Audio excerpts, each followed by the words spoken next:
Mexico sits atop three of Earth's largest tectonic plates: the North American Plate, the Cocos Plate, and the Pacific Plate. Whenever these chunks of crust grind or butt up against one another, earthquakes happen. As a former lake bed, Mexico City is also home to soft soil that essentially acts as an amplifier for tremors, often making smaller earthquakes feel much larger. On Tuesday, a deadly quake reverberated along the boundary between the Cocos and the North American Plate as the southernmost plate slid beneath its northern neighbor.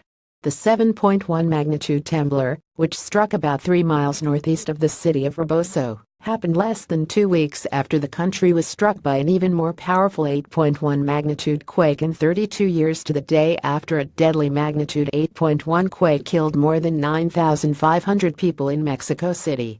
A map of the tectonic plate forces that subject Mexico to regular earthquakes. Credit USGS. Mexico is one of the most seismically active countries in the world. Over the past century, the country has seen 19 earthquakes within 155 miles of the epicenter of today's earthquake, according to the U.S. Geological Survey. Earthquakes aren't the only local hazard, either. The region is also repeatedly subject to volcanic eruptions. South of today's earthquake epicenter, two volcanoes, El Chichen and Volcan de Colima, erupted in 1982 and 2005, respectively.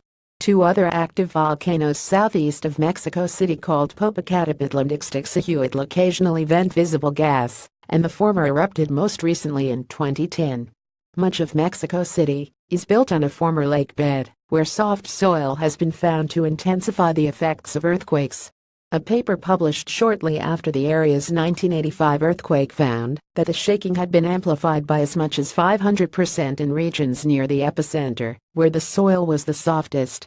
Since then, the city has taken some steps to manage the risk from future quakes, such as updating building codes near the capital and launching an earthquake early warning system, but many parts of the country still suffer from a lack of safe infrastructure.